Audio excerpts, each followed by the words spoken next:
मंडळी नमस्कार. वेल्थफुल गप्पांमध्ये मी संतोष देशपांडे आपलं स्वागत करतो. मित्रांनो, या नवीन वर्षामध्ये म्हणजे 2026 मध्ये आपण गुंतवणुकीचा संकल्प केलेला आहे याची आम्हाला खात्री आहेच आहे. आपला एक एपिसोड त्या निमित्त आपण केला होताच. या नवीन वर्षात प्लॅनिंग कसं करायचं गुंतवणुकीचं, तो जागा पुढे आज आपण घेऊन जाऊया की गुंतवणुकीचं प्लॅनिंग करण्यासाठी योग्य तर कुठला एक, आणि दुसरं गुंतवणूक नेमकी कशी करावी, म्हणजे एकदम करावी, टप्प्याटप्प्यात करावी. आणि याचाच आज आपण वेध घेणार आहोत गुंतवणूक तज्ञ संदीप शेट्टी सरांसोबत. सर नमस्कार. नमस्कार. पहिला प्रश्न, आपण प्लॅनिंग वगैरे मागच्या भागात सांगितलेलं आहे, प्लॅनिंगचं महत्व सांगितलंय, हो. प्लॅनिंग कसं करावं वगैरे सांगितलं. पण एक गोष्ट फार महत्वाची अनेकांनी विचारली, ती म्हणजे गुंतवणूक आपण करायची ठरवली तर त्याच्यासाठी योग्य मुहूर्त कुठला, म्हणजे यावर्षी करावं, पुढच्या वर्षी करावं, का या महिन्यात करावं? गुंतवणूक करायला कुठलाही मुहूर्त पाहण्याची गरज नाही. खिसा मात्र तपासला पाहिजे. कारण ज्या मिनिटाला आपल्या खिशामध्ये पैसे आहेत, तीच योग्य वेळ असं मी नक्की म्हणेल. कारण आपण प्रगतिशील असणाऱ्या भारतामध्ये आज गुंतवणूक करतोय आणि येणारा काळ हा प्रचंड मोठा परतावा घेऊन इन्व्हेस्टरसाठी येणार आहे. त्यामुळे गुंतवणुकीसाठी एक-एक दिवस महत्त्वाचा आहे.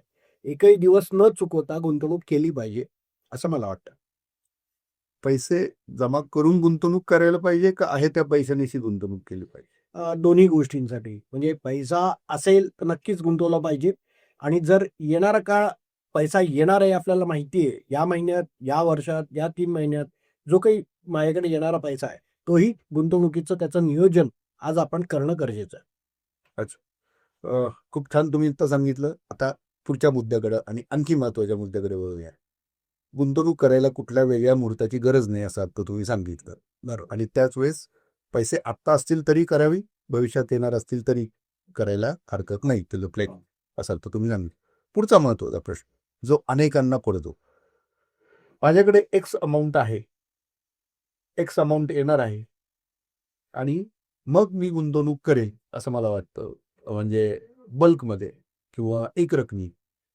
हा अप्रोच योग्य आहे का छोट्या छोट्या टप्प्यात मी गुंतवणूक करत राहायला पाहिजे?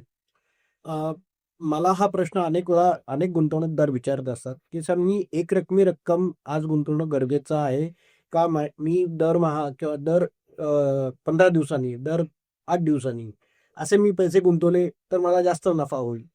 थोडक्यात काय, तर आपण बाजारामध्ये टायमिंग करण्याचा प्रयत्न जो करत असतो, तो मला असं वाटतं, की तो चुकीचा आहे.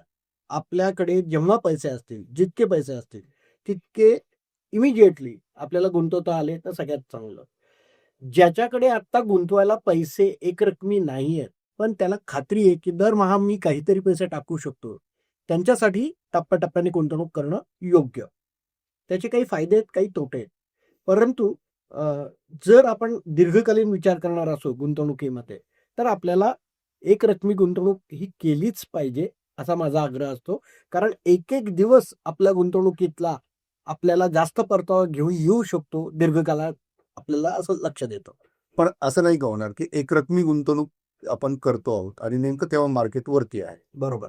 मी मगाशी म्हटलं तसं, की मार्केट टायमिंग करण्यासाठी अनेक लोकं प्रयत्न करत असतात, की वरच्या मार्केटमध्ये आपण पैसे न गुंतवता आपण खालच्या मार्केटमध्ये पैसे गुंतवले गेले पाहिजेत.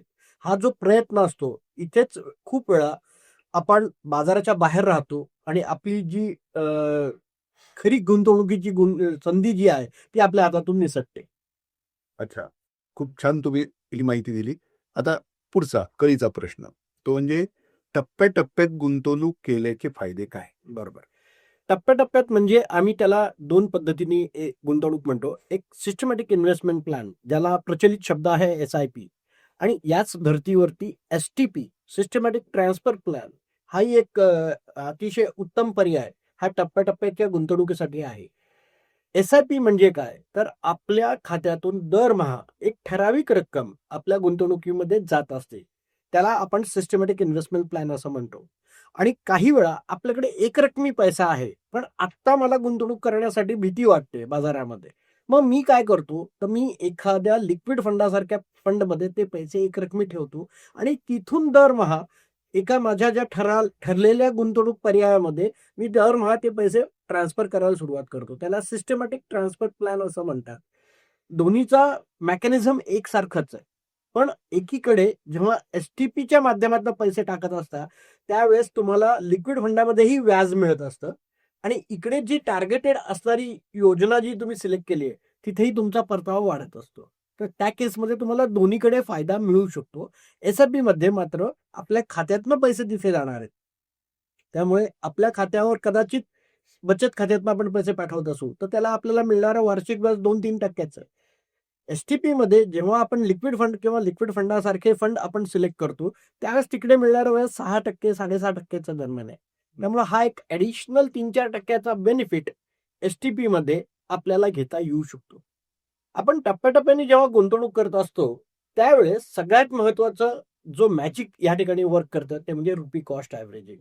रुपी कॉस्ट ॲव्हरेजिंग म्हणजे काय? बाजारामध्ये सातत्याने चढ-उतार होत असतो आणि चढ-उतार होत असताना दरमहा तुमचा पैसा तिथे गुंतवला जात असतो. त्यामुळे चढ-उताराचा जो नेमका फायदा आहे, तो सिस्टमॅटिक इन्व्हेस्टमेंट प्लॅन किंवा एस-टी-पी प्लॅनमध्ये आपल्याला घेता येतो आणि त्यातनं आपला परतावा वाढत असतो. मग अशी गुंतवणूक जी आहे टप्प्याटप्प्याची, असे केल्याचे काही फायदे, तोटे आता तुम्ही साधारणतः सांगितले. मात्र बरोबर. प्रत्यक्षात जे गुंतवणूकदार हे मार्ग चुकवतात किंवा चा अवलंब करतात, अशांच्या काही केसेस तुमच्याकडे आहेत? नक्कीच आहेत. आपण ज्यावेळेस बाजारामध्ये टायमिंग न करता सातत्याने गुंतवणूक करतो, एस-आय-पी किंवा एस-टी-पीच्या माध्यमातनं, त्यानंतर असं लक्षात आलेलं आहे, की अनेक वेळा 10, 12, 15, 20 वर्षामध्ये ज्यांनी ह्या पद्धतीला अवलंबलेलं आहे, त्यांचा परतावा इतर लोकांपेक्षा किमान 2 ते 3% जास्त झालेला आहे. आणि हे 2 ते 3% जास्त होताना आपल्याला चक्रवाढ व्याजाचा पण फायदा आपल्याला मिळालेला आहे, कंपाउंडिंग. दीर्घकालीन गुंतवणुकीमध्ये सगळ्यात महत्त्वाचा विचार असा आहे, की तुम्ही सातत्याने गुंतवणूक करा आणि त्याचे परतावे वाढवण्याचा प्रयत्न करा. आपण जर मागच्या 40 वर्षातला 50 वर्षाचा प्रवास जर बघितला शेअर बाजाराचा, तर सातत्याने सायकल्समध्ये शेअर बाजार वर्क करतो.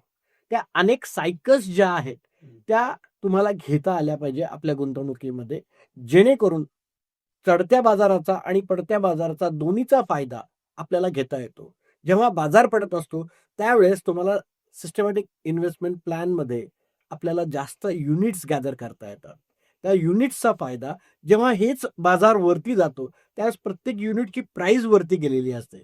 त्यामुळं ओव्हरऑल तुमच्या इन्व्हेस्टमेंटचा परतावा हा वाढलेला असतो. त्यामुळं टप्प्याटप्प्याने केलेल्या या पद्धतीच्या गुंतवणुकीमध्ये प्रत्येक गुंतवणूकदारांनी अत्यंत चांगला परतावा मागच्या 20-25 वर्षात कमवलेला आहे. उदाहरण म्हणून सांगतो, की एखाद्या व्यक्तीने ₹5,000 दरमहा गुंतवले असतील आणि 20 वर्ष त्यांनी या पद्धतीने गुंतवणूक केली असेल, तर तो कोट्यवधी रुपयांमध्ये जाऊन पोहोचलेला परतावा आहे. हा इतका चांगला परतावा आपल्याला नक्की घेता येतो. आणि ह्या दोन्ही पद्धतीमध्ये दोन्ही पण. एस-आय-पी आणि हो, एस-टी-पी. हो, हो. अच्छा. आता आणखी महत्त्वाचा आणि पुढचा प्रश्न तो म्हणजे एस-आय-पी मधनं तुम्ही गुंतवणूक केली काय किंवा एकरकमी गुंतवणूक केली काय? मात्र अनेकांचे शॉर्ट टर्म किंवा लाँग टर्म गोल असतात. त्या बरोबर. दृष्टीने ते गुंतवणूक करतात. बरोबर. मात्र बाहेर पडण्याची जेव्हा वेळ येते किंवा काही तसं प्रयोजन असेल, तर तो एक्झिट पॉइंट अनेकांना लक्षात येत नाही. करेक्ट. त्याविषयी काय सांगाल? नक्कीच. अतिशय चांगला प्रश्न आहे हा. प्रामुख्याने प्रत्येक गुंतवणूकदाराने आपल्याला अनेक मार्गातनं आपल्याला ऐकायला येतं, की आज गुंतवणूक करा, या ठिकाणी गुंतवणूक करा. पण गुंतवणूक करण्यासाठी ध्येय काय? उद्दिष्ट काय? म्हणून प्रत्येक पैसा गुंतवताना आपलं त्यामागचं उद्दिष्ट आपण विचार करायला पाहिजे. एखादं उद्दिष्ट, एखादा गोल आपण जर ठेवलाय आणि त्याची टाईमलाईन खूप महत्त्वाची आहे. नेमकं किती काळात ते उद्दिष्ट साध्य करायचं? हे जर तुम्हाला पक्क माहिती असेल, की या काळामध्ये आपल्याला ही उद्दिष्ट साध्य करायची आहेत, तर त्या टाईमलाईनला आपण फॉलो करणं गरजेचं आहे. कारण त्याशिवाय तुमचं उद्दिष्ट योग्य वेळी पूर्ण होणार नाही. म्हणून आर्थिक सल्ला हा खूप महत्त्वाचा. आर्थिक सल्ला घेऊन योग्य पर्यायाची निवड जर आपण करू शकलो आणि मग सिस्टमॅटिक इन्व्हेस्टमेंटच्या माध्यमातनं किंवा एकरकमीच्या माध्यमातनं आपण आपल्या उद्दिष्टांना गाठणं ही अत्यंत गरजेचं आहे. मग ती दीर्घकालीन योजना असेल किंवा अतिशय अल्पकालीन योजना असेल किंवा मध्यमकालीन योजना असेल. तिन्ही टप्प्यांमध्ये तुमची उद्दिष्ट फार महत्त्वाची आहेत. उद्दिष्टांना दिलेलं टार्गेट आपल्याला अचीव्ह करायचं आहे. त्यासाठी योग्य पर्यायाची निवड, योग्य सल्ल्याची निवड आणि त्यातनं निर्माण झालेला परतावा त्या योग्य उद्दिष्टासाठी आपल्याला तयार होताना पाहता येईल. पण एक्झिट कधी व्हायला? एक्झिटचा टाइमच तुम्हाला गुंतवणूक करताना ठरवावा लागेल, की आपल्याला आपली उद्दिष्ट कधी गाठायची आहेत. उदाहरणार्थ शॉर्ट टर्म किंवा अल्पकालीन पर्यायामध्ये आपण किमान 6 महिने ते 3 वर्षाच्या काळामध्ये जो काही आपला उद्दिष्ट आहे, त्याला आपण जर गाठायचं असेल, त्याला आपण अल्पकालीन उद्दिष्ट असं म्हणतो. 3 ते 5 ते 7 वर्षापर्यंत आपल्याला जर काही उद्दिष्ट गाठायची असतील, तर त्याला मध्यमकालीन उद्दिष्ट असं आपण म्हणतो आणि 7 ते 10 वर्षापासून त्याच्यापुढे कितीही वर्षांसाठी आपण काही उद्दिष्ट ठरवली असतील, त्याला आपण दीर्घकालीन उद्दिष्ट म्हणतो. पण याला डेडलाईन किंवा टाईमलाईन आहे. त्या टाईमलाईनला आपल्याला फॉलो करणं गरजेचं आहे. त्यासाठी आपल्याला आर्थिक सल्ला नक्कीच गरजेचा आहे. बरोबर. मात्र मला आता पैशांची गरज आहे, हां. अचानक निर्माण झालेली आहे. हं. आणि बऱ्यापैकी माझी गुंतवणूक ऑलरेडी झालेली आहे. होय. तर त्या केसमध्ये मी सगळेच्या सगळे पैसे काढणं अपेक्षित आहे का मला जितके लागतील तितकेच? बरोबर. जर तुमचं उद्दिष्ट अजून बराच काळ पुढे आहे, पण तुम्हाला अचानक पैशाची गरज निर्माण झाली आहे, तर तुमच्या गरजे इतके पैसे तुम्ही नक्कीच विथड्रॉ करू शकता. फक्त आपल्याला हे पाहायला पाहिजे, की आपल्या उद्दिष्टाला तेवढी रक्कम कमी होणार आहे. म्हणजे काय? तर पुढच्या काळामध्ये जेव्हा पण आपल्याकडे पैशाची सोय होते, त्यावेळेस त्याच्यामध्ये ॲड करणं गरजेचं आहे, त्या उद्दिष्टांना गाठण्यासाठी.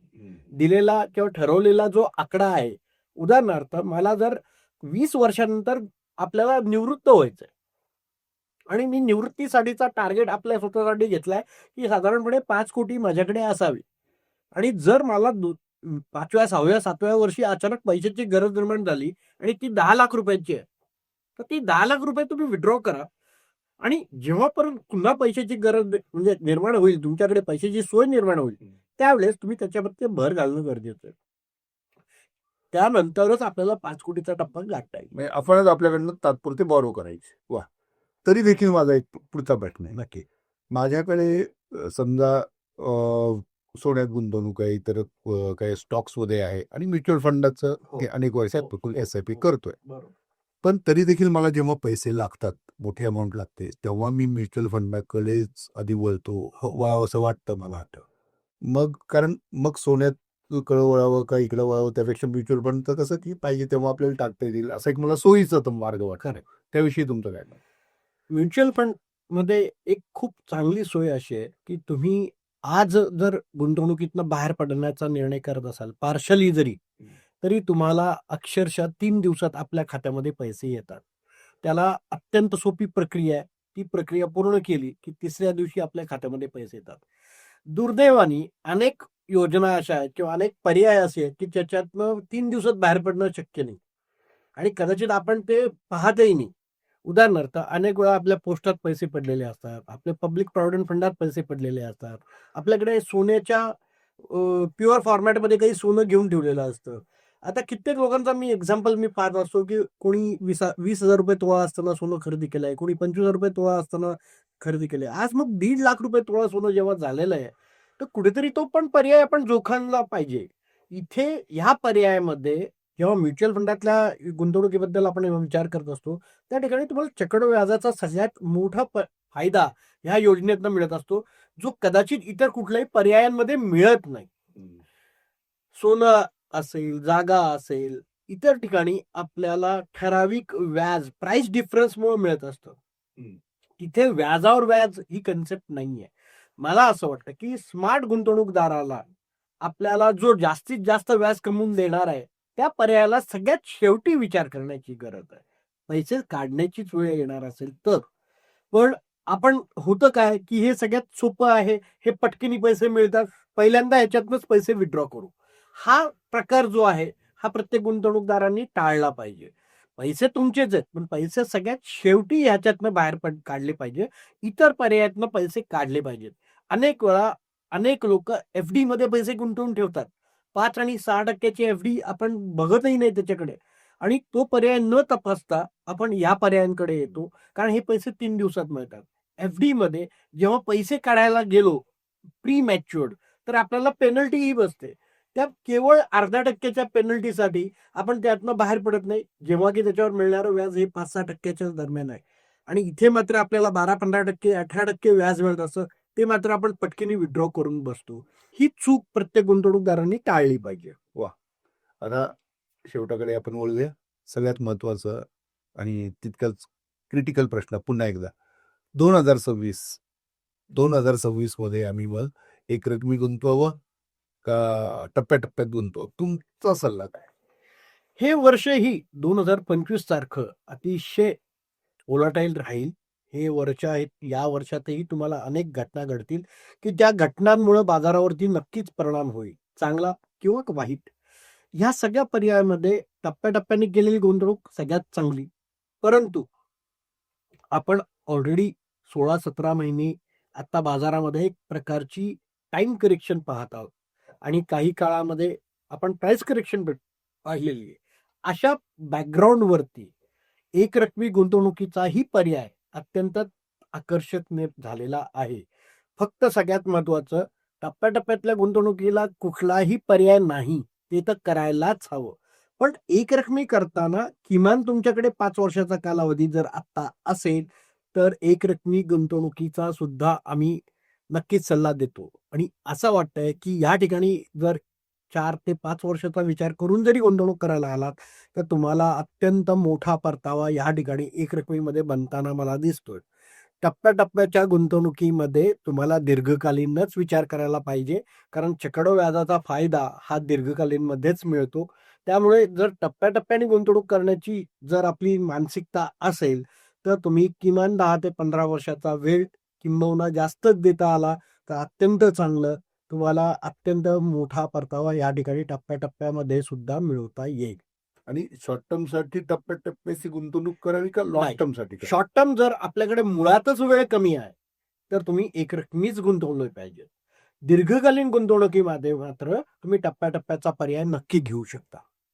तर मित्रांनो, हा एपिसोड तुम्हाला कसा वाटला आणि या वेलफुल गप्पांमधून तुम्हाला अनेक मार्ग नक्की सापडले असतील, याविषयी आम्हाला जरूर कळवा. तुमचं पुन्हा एकदा आभार व्यक्त करतो. तुम्ही आमच्या या गप्पा एन्जॉय केल्या आणि एक श्रीमंतीच्या वाटेकडे जाण्याकडे पाऊल टाकलं.